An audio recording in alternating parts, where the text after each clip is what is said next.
یہاں پر ایک چھوٹا سا واقعہ بیان کرنا چاہوں گی کہ ایک گورنمنٹ آفیسر تھا، اس کی ٹرانسفر ہوئی لاہور سے کراچی، تو ریل کار سے اس کو جانا تھا، تو اسٹیشن پہنچا، ٹکٹ خریدا، گاڑی جس لائن پہ کھڑی تھی وہاں اس کو پہنچنے کے لیے سامان خود اٹھا کے جانا مشکل تھا، تو اس نے ایک کلی لے لیا، وہ جو پورٹر ہوتا ہے، اور اسے کہا کہ میرا یہ سامان میرے ساتھ وہ فلاں گاڑی تک پہنچا دو۔ اس نے سامان اور اس کے پیچھے پیچھے ہو لیا، رش بہت تھا، وہ شخص خود تو کسی طرح بچا کے نکل کے گاڑی تک پہنچ گیا، ایک کلی جو کہ سامان سے لدا ہوا تھا یا اس کے ساتھ جو بھی تھا وہ وہاں نہیں پہنچ پایا۔ اب ہوا یہ کہ اتنی دیر میں گاڑی کے چلنے کے لیے وسل ہو گئی، اب اس شخص کی ٹرین مس ہو گئی۔ اب اگر وہ اس پہ جاتا تو سامان پیچھے رہ جاتا، اور اگر رکتا ہے تو ٹرین جاتی، بہرحال اس نے ٹرین کو جانے دیا۔ افسوس تو اس کو بہت ہوا۔ آپ خود سوچئے کہ اگر کسی کی وجہ سے آپ کا پلین مس ہو جائے یا گاڑی مس ہو جائے یا کسی چیز کا کوئی چانس مس ہو جائے تو آپ کی کیفیت کیا ہوئی؟ اس غصے کو یاد کر لیجیے۔ بہرحال اس شخص کو غصہ تو بہت ہوا، بہت غصہ آیا۔ اب ہوا یہ کہ جب گاڑی چلی گئی تو لوگ بھی چھٹ گئے، تو وہ بیچارہ پسینے سے شرابور کلی جو تھا وہ وہاں پہنچ گیا، اور اس کے چہرے پر نہایت افسوس اور شرمندگی کے آثار تھے۔ وہ کہنے لگا مجھے معاف کر دے، میں نے وقت پہ پہنچنے کی بہت کوشش کی لیکن بھیڑ زیادہ ہونے کی وجہ سے میں نہیں پہنچ سکا۔ اب یہ صاحب غصے میں تو بہت تھے، لیکن سوچنے لگے کہ گاڑی تو ویسے ہی چلی گئی، مس ہو گئی، اب اگر میں کلی کو قتل بھی کر دوں تو گاڑی واپس نہیں آئے گی، میں جا تو سکتا نہیں، لہذا غصہ ہونے کا تو کوئی فائدہ نہیں۔ کوئی بات نہیں، اللہ کو ایسے ہی منظور تھا، ایسے ہی ہونا تھا، اور اللہ کی مرضی کے آگے انسان کیا کر سکتا ہے، چلو آج نہیں کل چلا جاؤں گا۔ یہ سوچتے ہی اس نے پیار سے مسکرا کے کلی کو کہا کوئی بات نہیں۔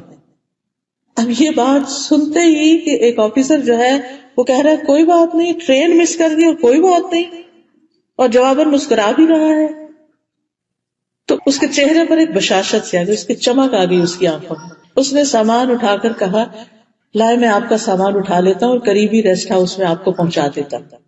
بہرحال وہ سامان لے کر آیا، اس نے سامان رکھا۔ اب اس شخص کو پتا تھا کہ اس شخص نے کل اسی وقت ٹرین پر جانا ہے۔ اگلے دن اس نے کیا کیا کہ وقت سے پہلے ان کی بکنگ کروا دی ٹرین کی، اور سامان لینے کے لیے آ گیا، اور سامان اٹھایا اور پلیٹ فارم پہ آ گیا۔ اب جب پلیٹ فارم پہ آیا تو صاحب نے کچھ پیسے دینا چاہے، تو کلی نے کہا کہ میں ہرگز بھی پیسے نہیں لوں گا، میری غلطی کی وجہ سے آپ کی ٹرین مس ہوئی تھی، میں نے بڑی کوشش کی کہ یعنی کہ آپ کے اس نقصان کا کچھ بدلہ دے سکوں، تو میں نہ ٹکٹ کے پیسے لوں گا اور نہ ہی سامان اٹھانے کے، بس یہ میری طرف سے آپ کے لیے گفٹ ہے۔ اب وہ شخص بھی بہت مصر تھے کہ کم از کم یہ شخص ٹرین کا کرایہ تو لے لے، اگر سامان اٹھانے کا نہیں بھی اجرت دیتا۔ تو اس نے کہا کہ نہیں، مجھے آپ سے کچھ نہیں لینا، آپ اگر مجھے کچھ نہیں دیں گے تو مجھے زیادہ خوشی ہوگی، یعنی وہ میری گلٹ اندر سے ختم ہو جائے گی کہ میری وجہ سے آپ کو تکلیف ہوئی۔ بہرحال کلی نے ان کو گاڑی میں بٹھایا اور خود کھڑکی کے پاس باہر آ کر کھڑا ہو گیا، گپ شپ لگانے لگا اور باتیں کرنے لگا، اور بہت احسان مند نظروں سے بار بار وہ دیکھ رہے تھے وہ شخص اس کو، یعنی وہ بھی محبت سے دیکھ رہے تھے۔ گاڑی سٹارٹ ہوئی تو وہ بھی ساتھ آہستہ آہستہ چلتا، وہ باتیں کرتا رہا، اور پھر جب گاڑی نظروں سے اوجھل ہونے کی تو بہت محبت سے اس نے ہاتھ ہلا کر ان کو سیاہ کیا۔ وہ اس کلی کی نگاہوں میں ایسی محبت اور ایسی چاہت اور ایسا مان تھا کہ وہ کہتے کہ ایسا تو آج تک مجھے کسی اپنے عزیز رشتہ دار نے بھی نہیں خدا حافظ کہا، کہ اتنی محبت۔ بہرحال ٹرین چلی گئی تو کلی نے کہا کہ اچھا میں ذرا ناشتہ کر لوں، تو ناشتے کے لیے جب اس نے جیب میں پیسے ڈالے تو 3000 روپے وہاں۔ سوچا کہ یہ کیا؟ تو ہوا یہ کہ وہ بات چیت کے دوران غیر محسوس طریقے سے انہوں نے وہ پیسے کسی طرح اس کی جیب میں ڈال دیے۔ اور آپ دیکھیے کہ اس کلی میں غریب انسان تھا، آسمان کی طرف نگاہ اٹھائی، ہاتھ اٹھائے اور اس صاحب کے لیے بہت سی دعا دی اور اللہ کا شکر ادا کیا۔ اور پھر ان صاحب نے 20 سال بعد اپنی ڈائری نکالی تو اس میں انہوں نے لکھا ہوا پایا کہ کلی کی وجہ سے لیٹ ہونے کا جو غم تھا وہ تو رات کو ہی ختم ہو گیا، لیکن اس کی محبت بھری الوداعی نظر آج 20 سال گزر جانے کے بعد بھی میرے دل کو ٹھنڈا کر دیتی، یعنی وہ نگاہوں کی محبت۔ مجھے ٹرین لیٹ ہونے کا غم اور افسوس نہیں، افسوس اس بات کا کہ میں ایک محبت کرنے والا انسان وہاں چھوڑ آیا۔ اب دیکھیے کہ یہ بندہ گالیاں دے کر بھی اپنا غصہ نکال سکتا تھا، اور اس کا غصہ شاید بجا بھی ہوتا اور کلی سن کے چلا جاتا، اور وہ بھی بےچارا دل برا کر کے، ایک تو یہ لیٹ ہونے کا غم اور اوپر سے گالیوں کا. لیکن اس شخص نے جو معاف کیا تو معاف کرنے کا نتیجہ کیا نکلا؟ کلی بھی خوش، صاحب بھی خوش، اور دونوں ایک دوسرے کو دعائیں دے رہے ہیں.